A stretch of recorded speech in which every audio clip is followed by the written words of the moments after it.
स्वागत है आप सभी का आपके इस ऑनलाइन प्लेटफॉर्म पे।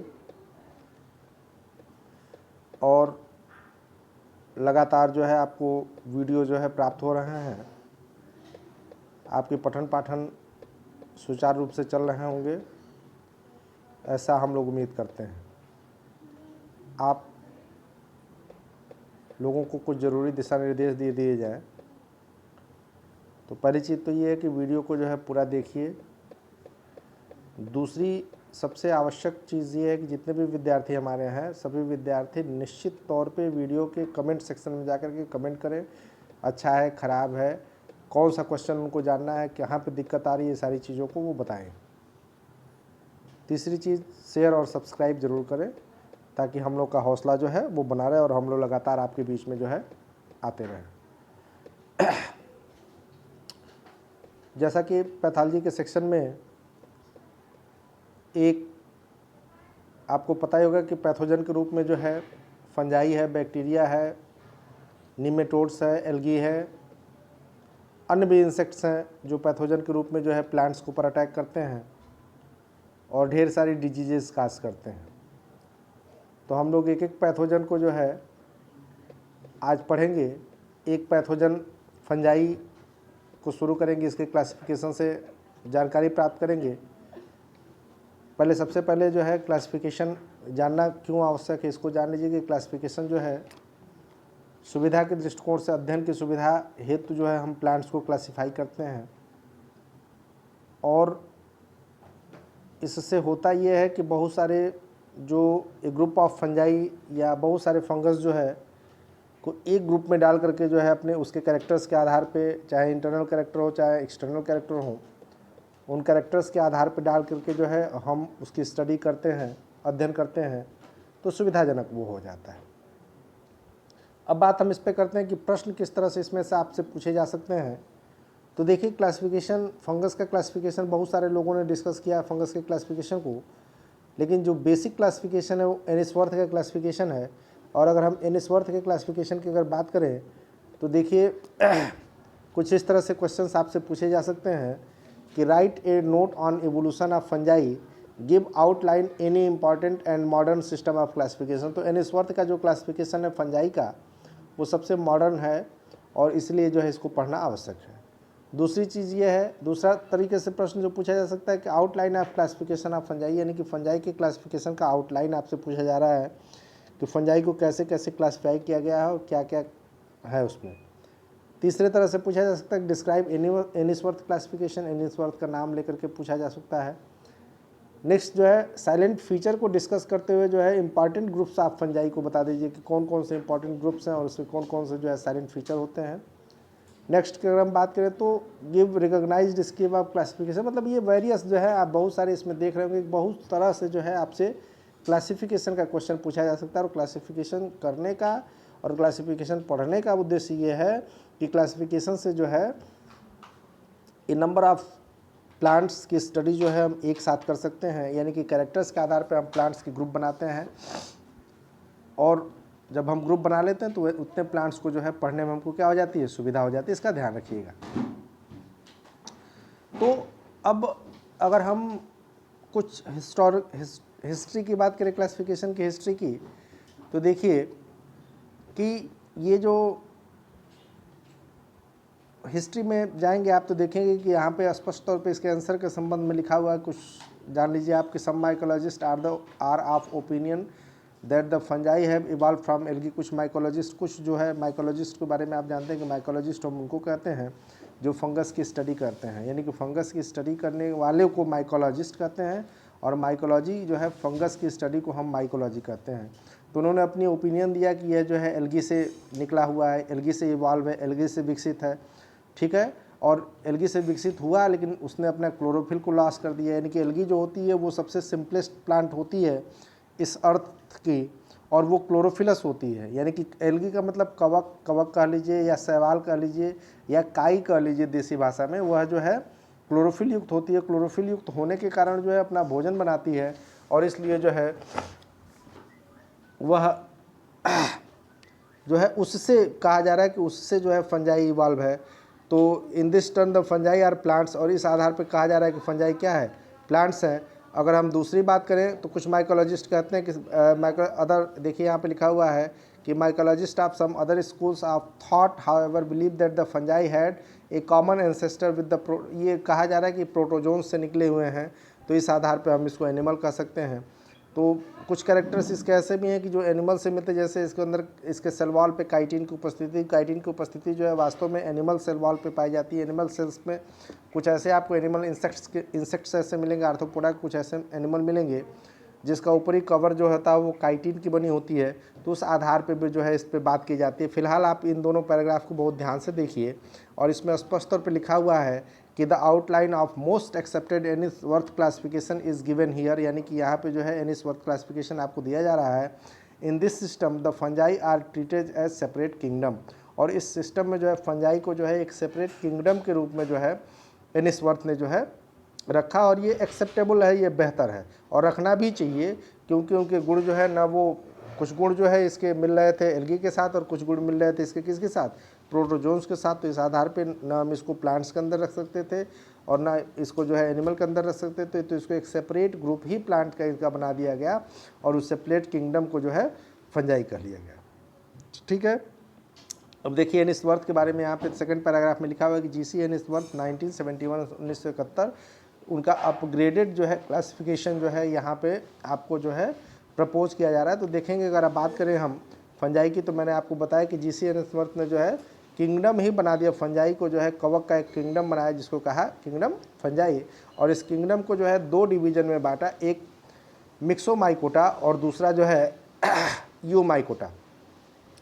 तो दो डिवीजन में बांटा। अब देखिए किसी भी चीज़ को जो है बांटने के पीछे कुछ ना कुछ आधार होता है, उसी आधार पे हम बांटते हैं।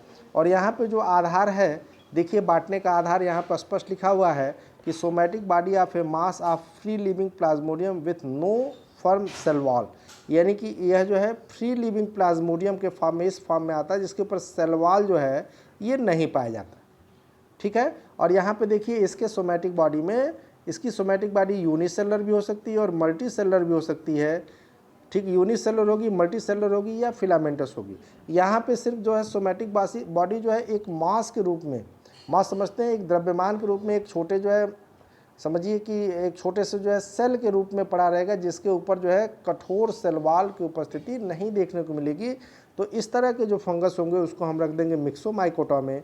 और ऐसे फंगस जो है यूनिसेलर भी हो सकते हैं, मल्टी सेलर भी हो सकते हैं या फिलामेंटस हो सकते हैं, जिसके ऊपर सेल वॉल की उपस्थिति होगी उसको हम रख देंगे यूमाइकोटा में। तो ये आप कंफर्म हो गए कि on the basis of cell wall the fungi is divided into two division. First division is known as myxomycota and second division is known as eumycota. अगर हम बात करते हैं डिवीजन मिक्सोमाइकोटा की, तो इसके अंदर एक क्लास है मिक्सोमाइसीट्स। ठीक है ना, ध्यान रखिएगा इसके अंदर सिर्फ एक क्लास है मिक्सोमाइसीट्स। अब हम बात करते हैं डिवीजन यूमाइकोटा का, जो सेकंड डिवीजन है यूमाइकोटा, हम बात करते हैं इसकी। तो देखिए डिवीजन यूमाइकोटा, सॉरी यहाँ पे आप थोड़ा सा ध्यान दीजिए। तो डिवीजन यूमाइकोटा जो है वह पुनः इसको डिवाइड किया जाए। मैं बता रहा हूँ कि जब भी डिवीजन होगा तो उसका कुछ ना कुछ आधार होगा, और इसको धीरे धीरे छोटे छोटे तोड़ते तोड़ते जो है हम एक ग्रुप ऑफ प्लांट्स के ऊपर पहुँचेंगे, और उन सारे प्लांट्स की स्टडी अगर हम एक साथ करेंगे तो जाहिर सी बात है कि उन सभी प्लांट्स के कैरेक्टर्स जो है वह एक दूसरे से क्या होंगे, मैच हो रहे होंगे। तो यूमाइकोटा की अगर हम बात करें तो इसके अंदर जो है, इसके अंदर मोटाइल सेल्स की उपस्थिति के आधार पर जो है इसको बांटा गया। और पहला जो इसका जो है सब डिवीज़न हुआ, सब डिवीज़न, तो इसको बांटा गया मोटाइल सेल्स। तो मोटाइल सेल्स जो है इसके अंदर होती हैं, और मोटाइल सेल्स जो है इसके अंदर जो प्रेजेंट होते हैं उसको हम जू स्पोर कहते हैं। इस तरह के कुछ स्ट्रक्चर आपको देखने को मिलेगा, जिसको जो है हम जू स्पोर कहेंगे। तो जू स्पोर की उपस्थिति जो है इसके अंदर, किसके अंदर, एक जो है सब डिवीज़न के अंदर देखी गई, और यह जो तीसरा सब डिवीज़न हो गया होगा इसको कह दिया गया मैस्टिगोमाइकोटिना। मैस्टिगोमाइकोटिना, और इसके अंदर क्या प्रेजेंट होगा, जू स्पोर। देखिए लिखा हुआ है कि मोटाइल सेल्स जू स्पोर प्रेजेंट, यानी कि जू स्पोर क्या होता है, मोटा, इसके अंदर मोटेलिटी होती है।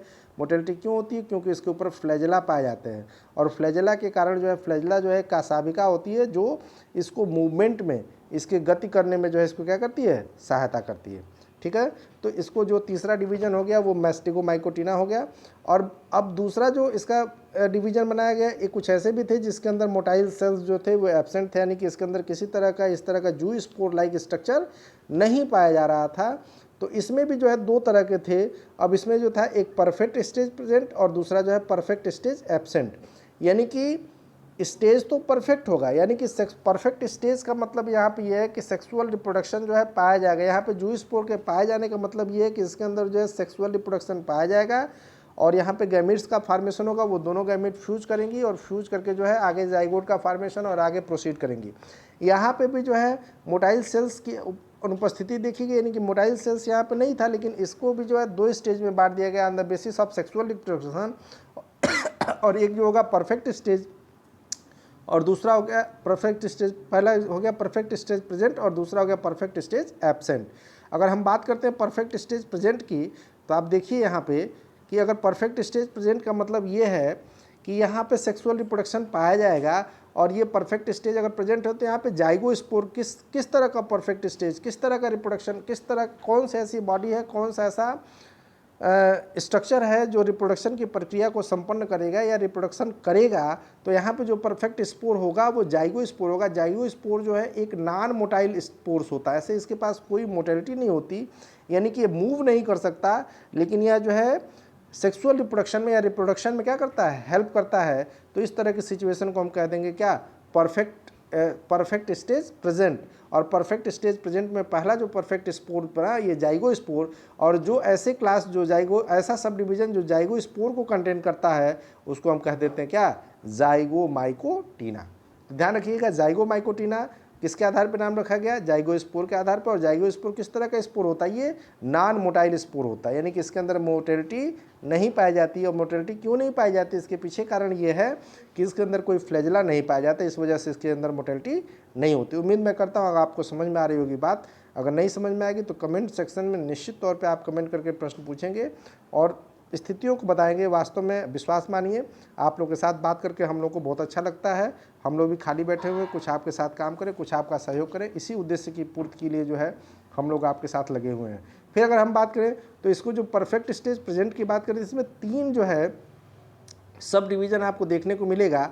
और जो अब देखिए ऊपर जो है दो सब डिवीज़न आपको मिला था और यहाँ पे तीसरा सब डिवीज़न हो गया, ये चौथा सब डिवीज़न और पांचवा जो है एस्कोमाइकोटिना सब डिवीज़न। तो आपको स्पष्ट समझ में आ रहा होगा कि यहाँ पे एक्सकोस्पोर का फॉर्मेशन होगा। अब देखिए एक स्ट्रक्चर ऐसे बनता है फंजाई के अंदर जिसको हम कहते हैं एस्कस। क्या कहते हैं, एस्कस। और इस एस्कस जो है ये इसके अंदर जो है स्पोर्स पाए जाते हैं, इन्हीं स्पोर को हम कहते हैं एस्कोस्पोर। तो जहाँ पे एस्कोस्पोर्स की उपस्थिति होगी वो जो कौन सा सब डिवीजन हो जाएगा, एस्कोमाइकोटिना। अब हम बात करते हैं, अब नेक्स्ट अगर देखा जाए तीसरा, तो यहाँ पे परफेक्ट स्टेज स्पोर जो होगा वो बेसिडियो स्पोर होगा। और बेसिडियो स्पोर होने के कारण जो है यहाँ पे हम बेसिडियो माइकोटिना की उपस्थिति को देखेंगे। बेसिडियो स्पोर्स जो है इस तरह के जो है लंबवत स्पोर्स होते हैं, ठीक इसी तरह के जो है लंबवत स्पोर्स होते हैं और इसके अंदर जो है न्यूक्लियस पाई जाती है, तो इसको हम कहते हैं बेसिडियो स्पोर। तो तीन चीज़ें हो गई यहाँ पे। अगर आप देखें तो एक जो होगा, फिर से मैं रिवाइज कर रहा हूँ कि एक जो है यू माइकोटिना जो दूसरा डिवीजन था उसको हमने डिवाइड किया on the basis of motility, motile cell की उपस्थिति और अनुपस्थिति के आधार पर। मोटाइल सेल क्या करेगा, मोटाइल सेल जो है रिप्रोडक्शन की परिघटना को संपन्न करेगा और कुछ ऐसे भी सेल्स बनेंगे जो रिप्रोडक्शन की परिघटना को संपन्न करेंगे। तो मोटाइल सेल्स की उपस्थिति के आधार पर जो है एक के अंदर जू स्पोर पाया जाता है तो उसको हमको कह दिया गया मैस्टिगोमाइकोटिना। और दूसरा जो है सब डिवीज़न जाइगोमाइकोटिना, यानी कि इसके अंदर ये जो है परफेक्ट स्टेज तो होता है, मोटाइल सेल एब्सेंट होता है लेकिन परफेक्ट स्टेज होता है।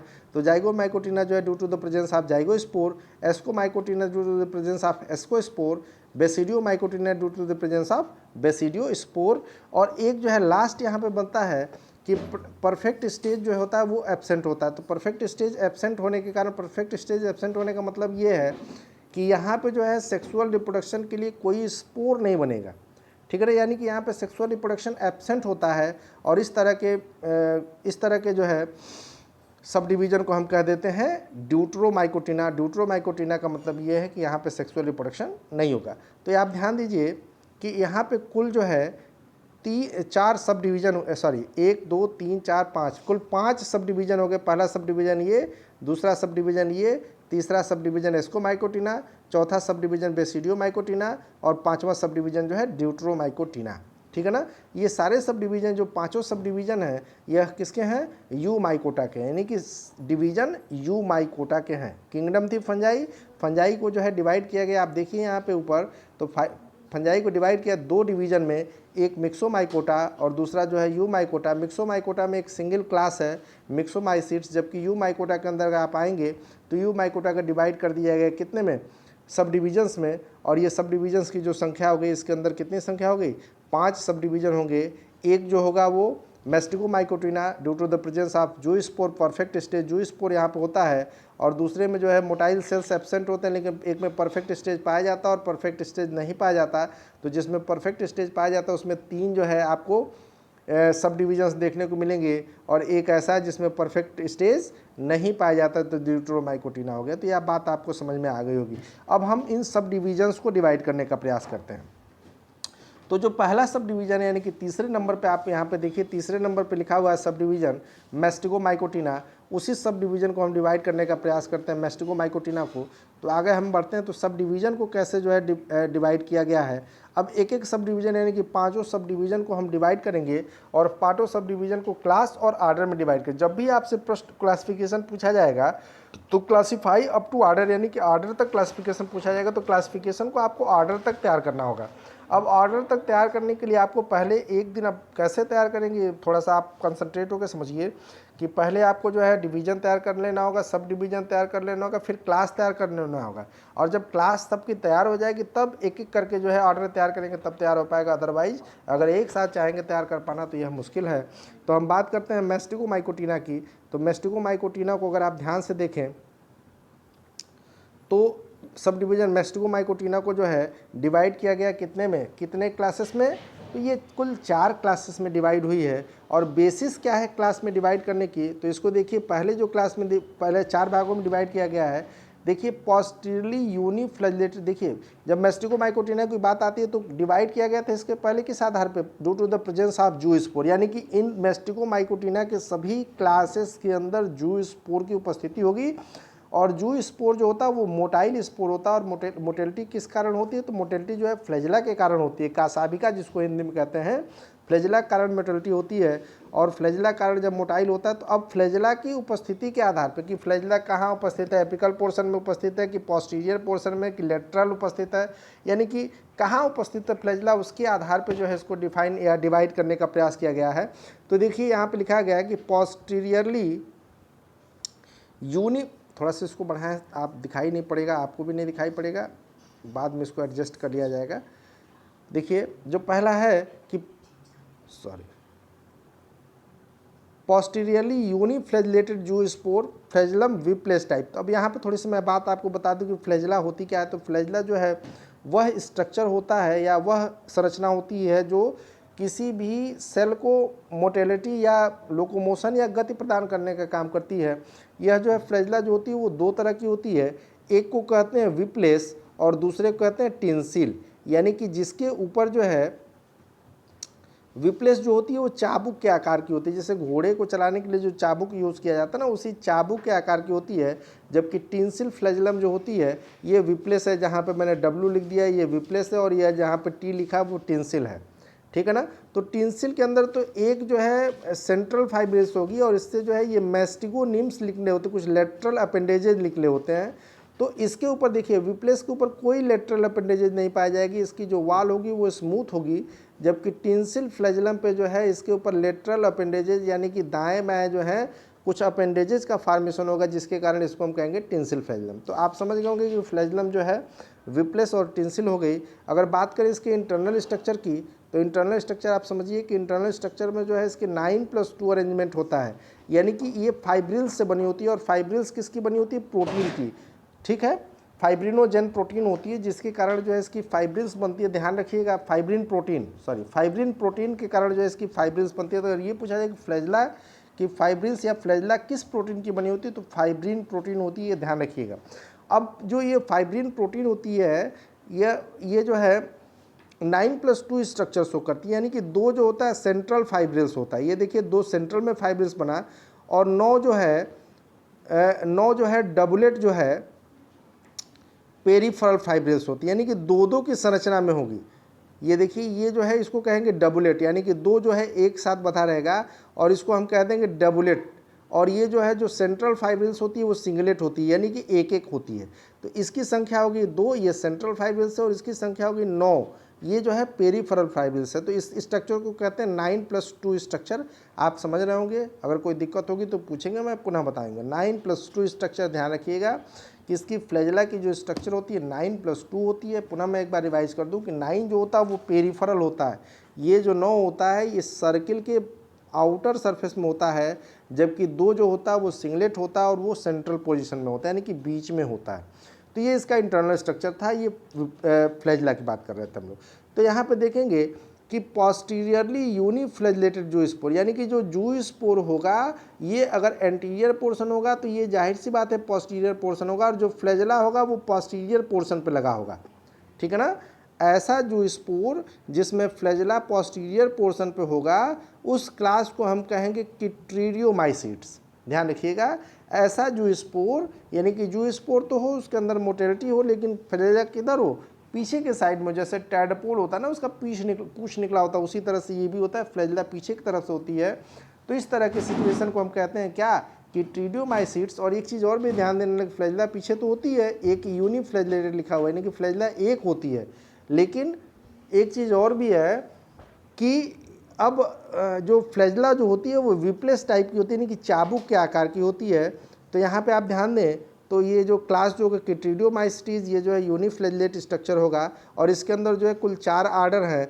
एक जो है हार्पोकिट्रीडियल्स, दूसरा जो है साइट्रीडियल्स, तीसरा जो है ब्लास्टोक्लेडिडियल्स, और चौथा जो है मोनोब्लिफरेडल्स। यानी कि 4 आर्डर में इसको किट्रीडियोमाइसीट्स को जो है 4 आर्डर में डिवाइड किया गया।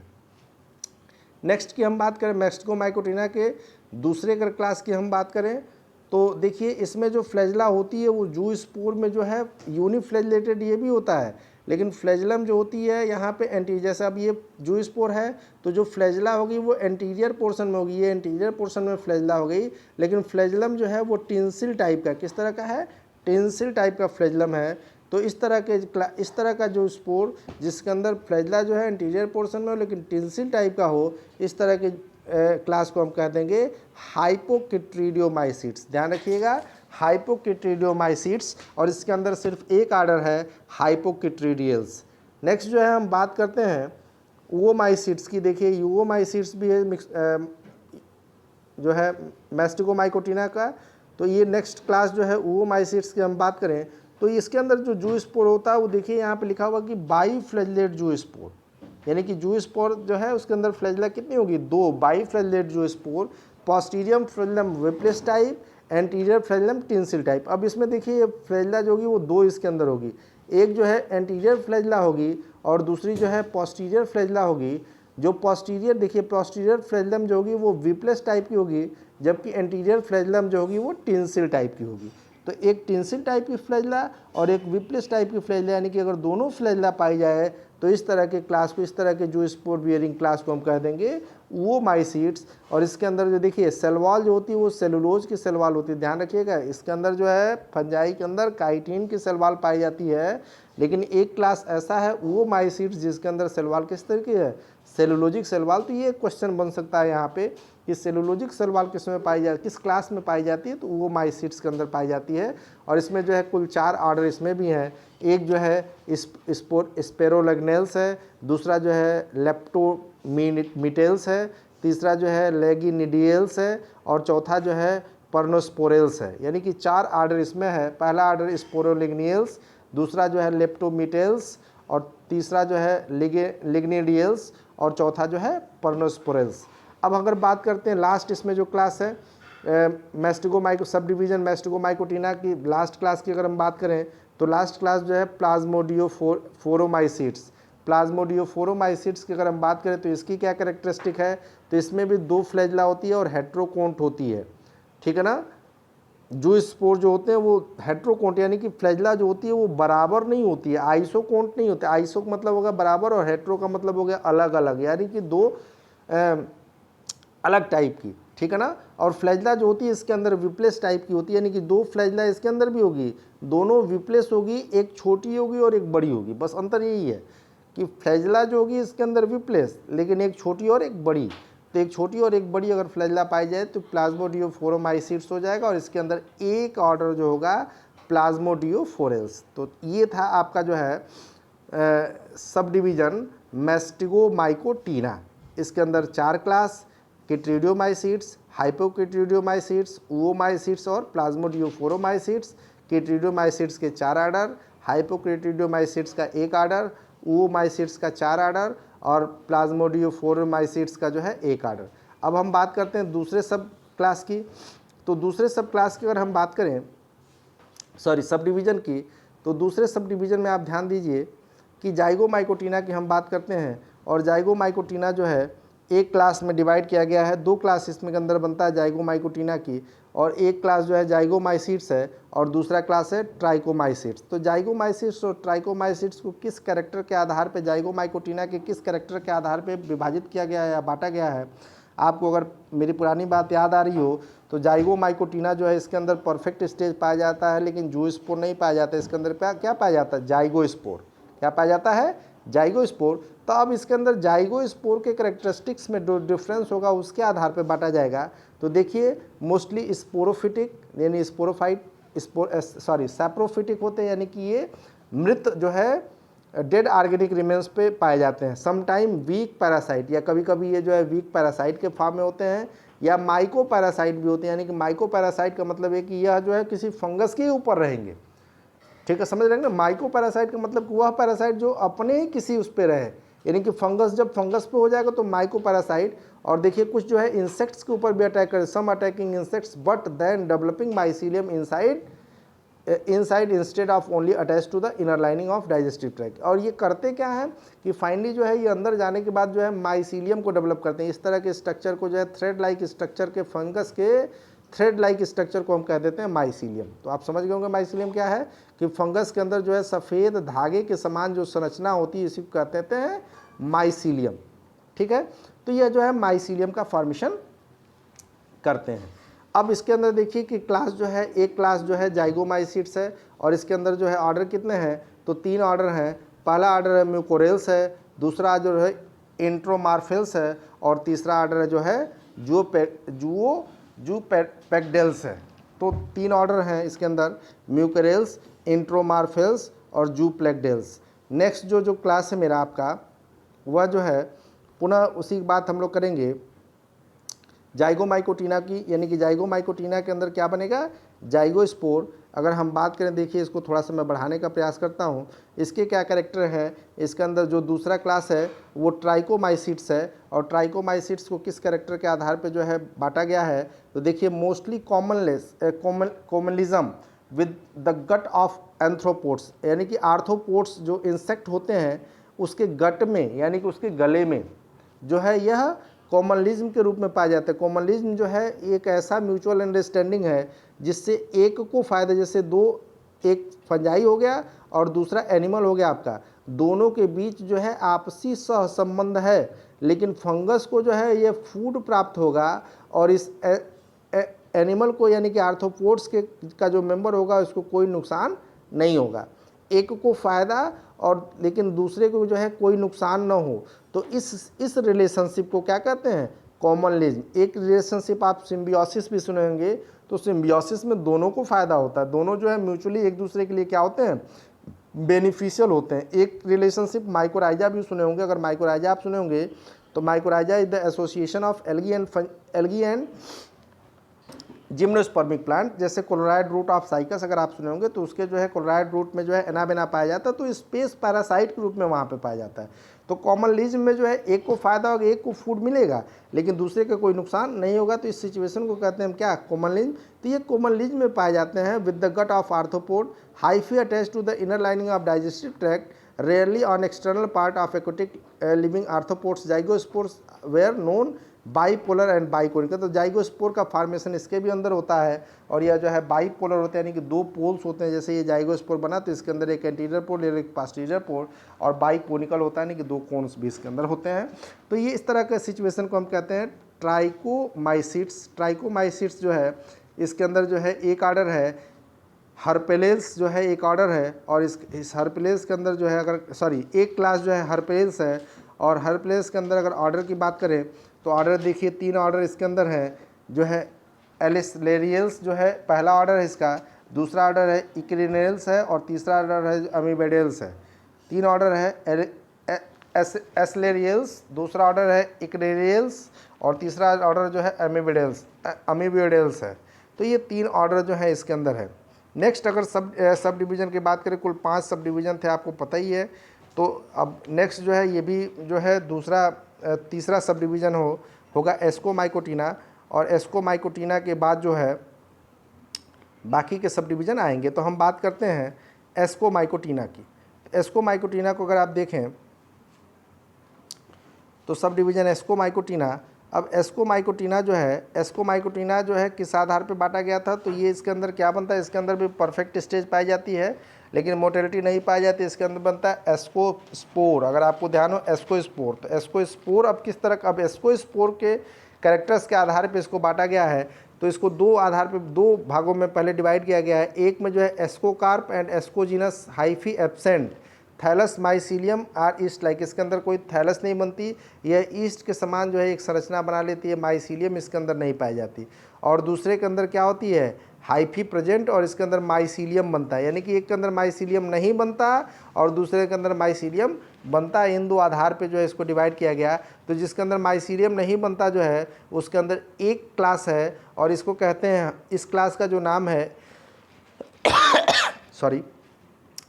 हेमीएस्कोमाइसिट्स, ये क्लास है। पहला क्लास जो है हेमीएस्कोमाइसिट्स है, और इसके अंदर जो 3 ऑर्डर हैं, इंडोमाइसिटेल्स, दूसरा ऑर्डर जो है प्रोटोमाइसिटेल्स, और तीसरा ऑर्डर जो है टेफ्रेनेल्स है। तो 3 ऑर्डर इसके अंदर है हेमीएस्कोमाइसिट्स के अंदर, इंडोमाइसिटेल्स, दूसरा जो है प्रोटोमाइसिटेल्स, और तीसरा जो है टेफ्रेनियल्स। अब अगर बात करते हैं इसके अंदर माइसीलियम नहीं बनती है, माइसीलियम जिसके अंदर बन रही थी उसकी हम बात करते हैं। तो जिसके अंदर माइसीलियम बन रही थी तो वहाँ पे एस्कोस्पोर्स, देखिए इस तरह के स्ट्रक्चर बनेंगे, इस तरह के स्ट्रक्चर बनेंगे, इसको कहते हैं एस्कोकार्प, और इसके अंदर जो है एस्कोस्पोर्स पाए जाएंगे। ठीक, एस्कोस्पोर्स पाए जाए। तो इस एस्कोस्पोर के आधार पर, यानी कि एस्कोस्पोर जो है वह एस्कस के अंदर जो है वो बाई न्यूक्लिएट स्ट्रक्चर में है कि उसके अंदर जो है यूनि न्यूक्लिएट स्ट्रक्चर में, इस आधार पे ये बांट दिया गया। यानी कि इसके अंदर जो एस्कोस्पोर है उसके अंदर 2 न्यूक्लियस हैं कि 1 न्यूक्लियस है, उसके आधार पे इसको बांटा गया। देखिए कि एस्कस बाई न्यूक्लिएट एस्कोकार्प, देखिए एन एस्कोकार्प एस्कोट्रोमा, ठीक है। तो जहाँ बाई न्यूक्लिएट होगा उसके अंदर जो है, यहाँ पे ये वाला देखिए आप ध्यान रखिएगा, यहाँ पे थोड़ा सा जो है अंतर है, यहाँ पे 2 लिखा गया ना, ये 2, ठीक है। तो इसके अंदर जो है एक क्लास जो है लॉक्यूलोस्कोमाइसिट्स, लॉक्यूलोएस्कोमाइसिट्स के अंदर देखें तो 5 ऑर्डर है। पहला ऑर्डर जो है मेरिएंगियल्स है, दूसरा जो है ऑर्डर है माइक्रोथायरेल्स है, तीसरा जो ऑर्डर है हेस्ट्रियल्स है, चौथा जो ऑर्डर है प्लियोस्पोरेल्स है, और 5वां जो ऑर्डर है डॉक्थिडियल्स है, डॉक्थिडियल्स, ठीक है। तो 5 ऑर्डर जो है इसके हुए आपको किस क्लास के, तो लाकुलोएस्कोमाइसिट्स के कितने ऑर्डर, 5 ऑर्डर। अगर हम बात करते हैं, अब यहाँ पे देखिए जो बाई न्यूक्लिएट था उसकी बात तो हमने कर लिया। अब यहाँ पे देखिए एस्कस जो है वो यूनी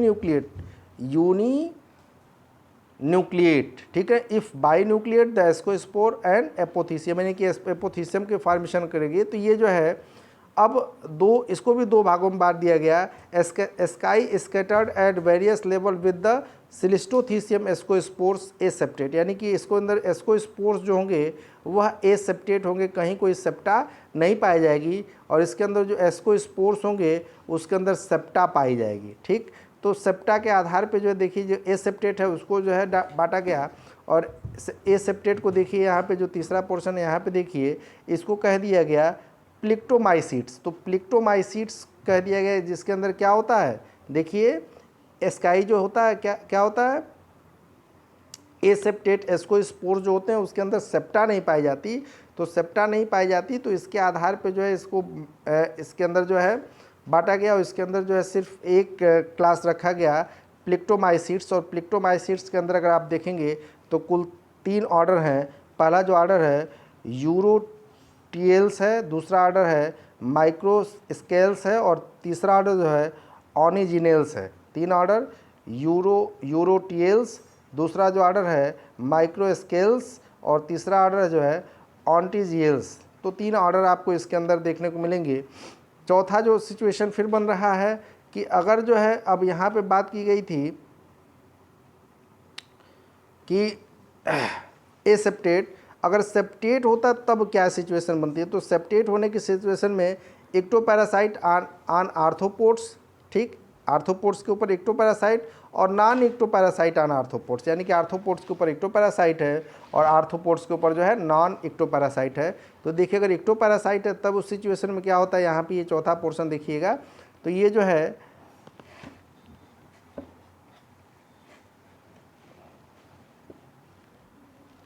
लेप्कुलिनोमाइसीट्स जो है एक ऑर्डर यहाँ पे बनता है और एक क्लास बनता है और एक ऑर्डर जो है लेप्कुलिनोडियल्स है, लेप्कुलिनोडियल्स। नेक्स्ट अगर हम बात करें तो यहाँ पे जो है फिर जो है आर्थ्रोपोड्स के ऊपर जो है नॉन एक्टोपैरासाइट, यानी कि एक्टोपैरासाइट का मतलब ये है कि बॉडी सरफेस के ऊपर अगर किसी आर्थ्रोपोड के सरफेस पे पाया जाए तो एक्टोपैरासाइट, अगर उसके अंदर पाया जाए तो इंडोपैरासाइट। तो ये एक्टोपैरासाइट की बात की, यानी अगर एक्टोपैरासाइट नहीं है तब की सिचुएशन में फिर इसको 2 भागों में डिवाइड किया गया और एक जो है एस्कोकार्प ए पेरिथीसियम एस्कस इन ओपरकुलेट, यानी कि उसके अंदर ओपरकुलम, यानी कि जैसे मान लीजिए एस्कस है तो इसके ऊपर ओपरकुलम नहीं पाया जाता, यानी कि इसके ऊपर एक ढक्कन नहीं पाया जाता, इसको हम ओपरकुलम कहते हैं। और यहाँ पे देखेंगे तो यहाँ पे ओपरकुलम पाया जाता है। तो आप देखिए 5वें को जो है डिवाइड कर दिया गया। 5वां जो है इसके अंदर एक क्लास जो है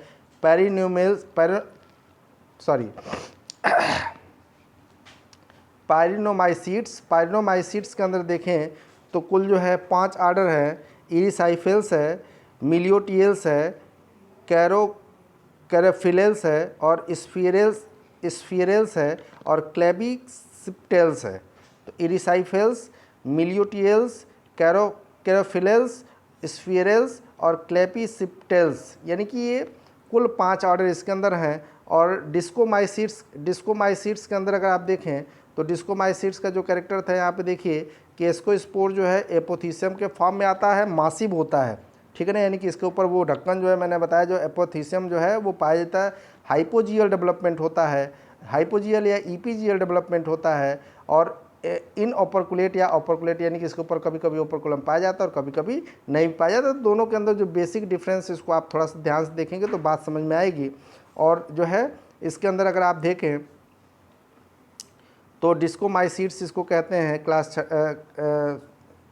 छठा जो क्लास है डिस्कोमाइसीट्स। और इसके अंदर जो ऑर्डर हैं 3 ऑर्डर हैं, हीलोटिजेल्स है, दूसरा ऑर्डर जो है पेजाइजेल्स है, तीसरा जो है ट्यूबरकुलेल्स है। तो ये जो क्लास जो एस्कोमाइसीट्स है ये बहुत इवॉल्व क्लास है, इसको बहुत ध्यान से देखना होगा क्योंकि ज़्यादातर मेंबर जो है एस्कोमाइसीट्स के अंदर होते हैं। इसका मतलब ये है कि फंजाई के मोस्टली जो मेंबर्स होते हैं दे फॉर्म एस्कोस्पोर्स, और एस्कोस्पोर्स बनाते हैं। तो एस्कोस्पोर्स में जो है डेविएशन के आधार पे जो है ये डिवीज़न किया गया। तो थोड़ा सा आपको मेहनत करना पड़ेगा अगर आपका बैकग्राउंड कमज़ोर है इस संबंध में, तो आपको जो है आगे सर्च करके सारे स्ट्रक्चर्स को एक बार आप गूगल पे सर्च करके देखिएगा और देखने के आधार पे तब आपको डिफरेंस जो है वो पता चलेगा कि कौन कौन से डिफरेंसेस हैं। इस तरह से जो है बता पाना थोड़ा मुश्किल है, फिर भी अगर दिक्कत होती है तो आप कमेंट बॉक्स में निश्चित तौर पर पूछेंगे, हम आपको रिप्लाई कर देंगे। इतना उम्मीद रखिए, भरोसा रखिए। नेक्स्ट की अगर हम बात करें तो बेसिडियोमाइसीट्स है, और बेसिडियोमाइसीट्स भी देखिए तो बेसिडियोमाइकोटिना जो है इसके अंदर जो है पता है आपको कि बेसिडियम का फॉर्मेशन होता है। तो बेसिडियोमाइकोटिना के अंदर देखिए क्या होता है कि बेसिडियोकार्प एक के अंदर एब्सेंट होता है। देखिए यहाँ पे basidiocarp absent, basidium arising from thick walled probasidium a teliospore teliosori or host tissues parasite on vascular plant, ठीक है। और दूसरे के अंदर जो है वेल डेवलप बेसिडियम पाया जाता है। तो जिसके अंदर वेल डेवलप बेसिडियम पाया जाता है इसको भी जो है फिर 2 भागों में डिवाइड किया गया। एक के अंदर जो है बेसिडियो कार्प जो है जिम्नोकार्पस होता है, यानी कि जिम्नोस्पर्म से जो है जिम्नोस्पर्मस डेवलपमेंट होता है। इसके अंदर जो है हाइमेनियम जो है वो इनक्लोज करता है पूरी फ्लोटिंग बॉडी को, और एक के अंदर जो है हाइमेनियम इनक्लोज नहीं करता है। तो पहले हम बात करते हैं जिसके अंदर बेसिडियोकार्प एब्सेंट होता है। इसके अंदर एक क्लास जो है, और एक क्लास कौन सी है, टीलोमाइसीट्स है, एक क्लास टीलोमाइसीट्स। दूसरी अगर हम बात करें तो यहाँ पे देखिए जिसके अंदर बेसिडियोकार्प होता है, वेल डेवलप बेसिडियोकार्प अगर प्रेजेंट है, तो यहाँ पे मैंने आपको बताया कि जिम्नोकार्पस यानी कि क्या है, हाइमन जो है ऊपर की तरफ जाके कवर, इस तरह से मान लीजिए बेसिडियोकार्प बन रहा है और यहाँ से ये हाइमन जो है पूरा पूरा कवर कर ले। और एक के अंदर बेसिडियोकार्प एंजियोकार्पस है, यानी कि हाइमन जो है क्या करे, वो होलो बेसिडियम हो, यानी कि बेसिडियम कैसा, वो खाली तरह का हो। तो इसके अंदर अगर देखें तो यहाँ पे हम ये दूसरे की बात करते हैं, यहाँ पे इससे कनेक्ट कर लीजिएगा आप लोग, कोई कन्फ्यूजन मत पाल के रखिएगा। यहाँ से ये कनेक्ट हो, सॉरी यहाँ से ये कनेक्ट हो जाएगा, ये यहाँ से कनेक्ट हो जाएगा, ठीक। तो ये जो है दूसरे की अगर हम देखें तो जिसके अंदर बेसिडियम जो है हाइमन के जिम्नोस्पर्मस होता है, इसके अंदर एक क्लास जो है हाइमेनोमाइसीट्स, यानी कि इसके अंदर हाइमन का जो है फॉर्मेशन हो रहा है हाइमेनोमाइसीट्स। और ये जो है हाइमेनोमाइसीट्स को भाई दो क्लास सब क्लास में डिवाइड किया गया है। एक के अंदर जो है बेसिडियम जो है फ्रेगमोबेसिडियम, यानी कि बेसिडियम जो है वो क्या होता था, ऐसे जो है बट जाता है, फ्रेगमेंट्स के फॉर्म में आ जाता है। जैसे ये मान लीजिए पूरा का पूरा बेसिडियम है, फ्रेगमेंट हो गया तो फ्रेगमोबेसिडियम, और इसके इस सब क्लास को कहते हैं फ्रेगमोबेसिडियोमाइसीट्स। तो फ्रेगमोबेसिडियोमाइसीट्स के अंदर अगर आप देखें तो सॉरी दो ऑर्डर है, तीन ऑर्डर हैं। पहला जो है टेरिमेल्स है, दूसरा ऑर्डर जो है ऑरिकुलेल्स है, और तीसरा जो है सेप्टोबेसिडियल्स है। और ये जो टीलोमाइसीट्स थी इसके अंदर दो ऑर्डर है, एक जो है यूरिडिनेल्स है और दूसरा जो है अस्टलागो। अगर आप नाम सुने होंगे, सरसों में एक जो है डिजीज़ काज करता है, तो ये जो है टीलोमाइसीट्स का है। फिर जो है हाइमेनोमाइसीट्स के अंदर जो है जो दूसरा क्लास सब क्लास जो है बेसिडियम जो होता है वो बढ़ता नहीं, वो पूरा का पूरा फ्रेगमोबेसिडियम में देखेंगे बेसिडियम बढ़ जाता है, लेकिन इसके अंदर जो है बेसिडियम बढ़ता नहीं है। तो ये जो है इस तरह के सब क्लास को हम कहते हैं होलोबेसिडियोमाइसीट्स। और हेलोबेसिडियोमाइसीट्स के अंदर जो है 6 ऑर्डर हैं। पहला जो है एक्सोबेसिडियल्स, दूसरा जो है ब्रैचीबेसिडियल्स, तीसरा जो है डैर्कीमिटेल्स, चौथा जो है टोलोनिसेल्स, पांचवा जो है एफाइलोफोरेल्स या पॉलीपॉर्पेल्स, और एगरिकल्स, यानी कि ये जो एगरिकस वगैरह आप देखोगे, जो एगरिकस यानी कि जो मशरूम जिसको आप खाते हैं वो इस क्लास में है, इतना ध्यान रखिएगा, एगरिकल्स का एगरिकस है, ठीक है। नेक्स्ट अगर हम बात करें तो जिसके अंदर जो है यहाँ पे बेसिडियोकार्प जो है वह एंजियोकार्पस था, यानी कि एंजियोस्पर्म की तरह से जो है होलोबेसिडियम था, यानी कि बेसिडियम जो है खाली सिचुएशन में था। अगर उसकी हम बात करें तो इस क्लास को हम कहते हैं गैस्ट्रोमाइसीट्स। और गैस्ट्रोमाइसीट्स के अंदर जो है ध्यान रखिए पोडोजाइलेल्स, फाइलेल्स, हाइमेनोगैस्ट्रेल्स, लाइकोपेरिडेल्स, जीरिट्रिरेल्स, टीलोस्टिमिटेल्स, न्यूरुलेरियल्स, मेलानोगैस्ट्रेल्स, स्क्लीरोड्रीमेटेल्स। तो ये जो है गैस्ट्रोमाइसीट्स के जो है ये ऑर्डर हैं। लास्ट जो अगर सब डिवीज़न बात करें ड्यूट्रोमाइकोटिना, जिसके अंदर परफेक्ट स्टेज जो था वो एब्सेंट था। तो अगर इसकी बात करें तो यानी कि इसके अंदर जो है सेक्सुअल रिप्रोडक्शन नहीं पाया जाता। मैंने आपको पहले ही बताया कि देखिए यहाँ पे जो है इसको बांटा गया किस आधार पे, without pseudomycelium or pseudomycelium like yeast like budding cells, true mycelium absent or undevelop, यानी कि इसके अंदर जो सेल्स होते हैं ईस्ट के समान होते हैं। और इसको जो है एक क्लास बांटा गया किस क्लास में, बेसिडियोमाइसीट्स में। और इसके अंदर जो ऑर्डर अभी तो फिलहाल कोई ऑर्डर यहाँ नहीं दिख रहा है, अगर होगा तो फिर बताया जाएगा, हो सकता है मिसप्रिंट हो। फिलहाल ऑर्डर यहाँ पे ऑर्डर नहीं है, बेसिडियोमाइसीट्स में कोई ऑर्डर नहीं है। फिर जो है एक के अंदर जो है माइसीलियम, अगर ड्यूट्रोमाइकोटिना की सिचुएशन देखें तो एक के अंदर माइसीलियम डेवलप होता है। एसिमिलेटरी बडिंग सेल्स जो होते हैं वो एब्सेंट होते हैं, माइसीलियम बनेगा लेकिन बाहर की तरफ जो है सेल्स वो नहीं निकलेंगे। अब देखिए किस तरह के होते हैं, तो ये दो तरह के हो सकते हैं, एक के अंदर स्ट्राइल माइसीलियम होगा और दूसरे के अंदर जो है फर्टाइल माइसीलियम होगा। तो स्ट्राइल माइसीलियम को जो है एक क्लास में बांटा गया हाइपोमाइसीट्स, और हाइपोमाइसीट्स के अंदर दो ऑर्डर है मोनीलियल्स, और दूसरा ऑर्डर जो है माइसीलिस्ट्रियल्स।